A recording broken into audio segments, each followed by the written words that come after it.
Hello, fellow tech fans. We are going to talk about supporting literacy skills using Google Docs today.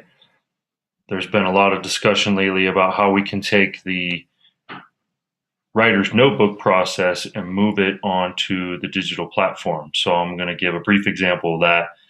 This can pretty much work in any content area because we know that literacy, reading, and writing skills are starting to become more important in every content that is being taught. So choose your content and this should be able to work there. So what I have here are a couple things. I have my Google Drive, my Aurora Public Schools Google Drive, and then I also have a sample paragraph. This would be my rough draft document. So teachers can send this out through Classroom. So students have their own copy of their rough draft and they can work on it. So the first thing I would do, obviously, as a student is I would type it out. I've inserted an image here just as an example.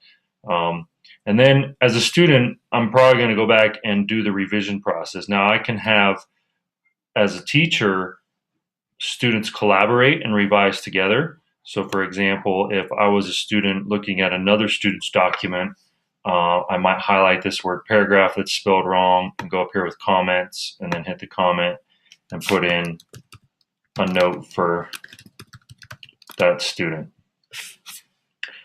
As a student, I can do it on my own document as well. Notice that it highlights the word that goes along with the comment. If I click on the comment, the highlight turns even darker. As a student for myself, I could go in and instead of erasing the text, I can go in and use a strike through. And so I believe that is in format. And so here's strike through. We can also use Option Shift +5 as a shortcut. So I'm going to strike through and then I will retype the correct spelling after it. Now, teachers, it's entirely up to you how you want to set this expectation up for your students. You might want to set it up where they use a different color text for their new spelling or for the words that they're inserting. What this does is it prevents students from deleting anything in the text. So we can actually see the revisions that are being made in the text. So I'll just do a few here so we can see. And it takes a few minutes to be able to, for students to be able to do this, but the more that we do this in the classroom, the more that students are going to be proficient with using these digital tools. And these digital tools can also support them with the digital testing readiness, because the digital testing also has these features. You can highlight, you can go back, take notes. There's all kinds of options. So students can use the spell checker if they need. That's probably a good tool. It's going to be around for many years to come. And they can go through and,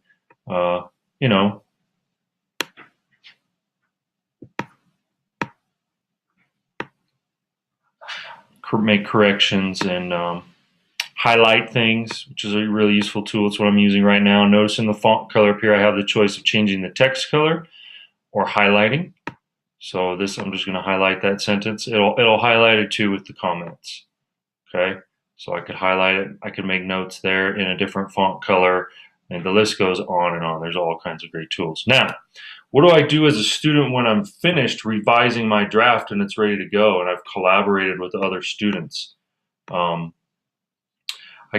ready to make my final copy. Now, let's say over here I had this comment, and this was a comment that another student put in. I can go in and put myself that it was done. I can resolve it, which is actually makes it look like it's going away, but if I click on comments, it's back up in here. I click here to reopen.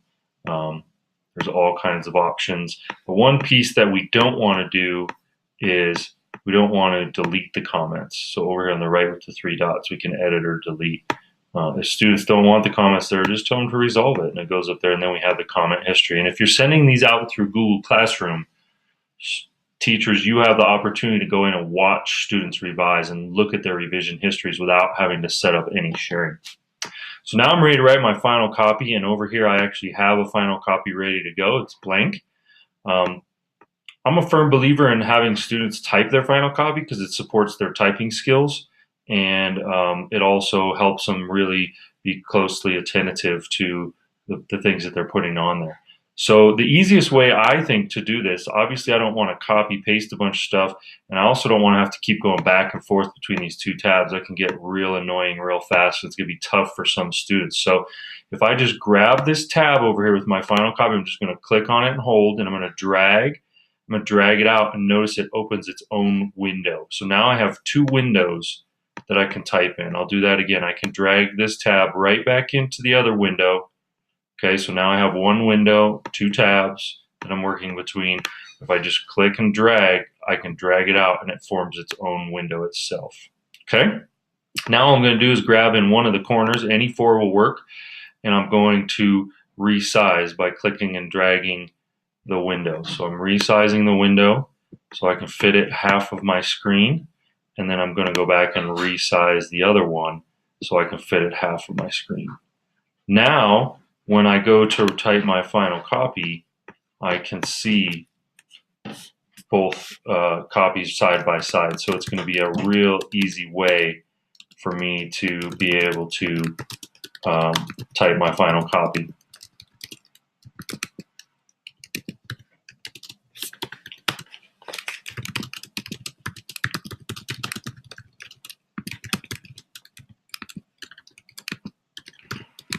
And then the most important part is that they're just paying attention to their typing skills, and making sure they're spelling things correctly, making sure that everything is the way that they've edited it on their rough draft. Okay, and then once the final copy is finished, I can turn it in through Classroom, and teachers have a final copy. If they choose to print good ones to hang on the walls, that's their choice, or we can go even further and go to blogs and websites and start publishing stuff publicly. I hope this helps, and if you have any questions, feel free to contact any of your ed tech coaches. We're here to support you with skills such as this. Have a great day.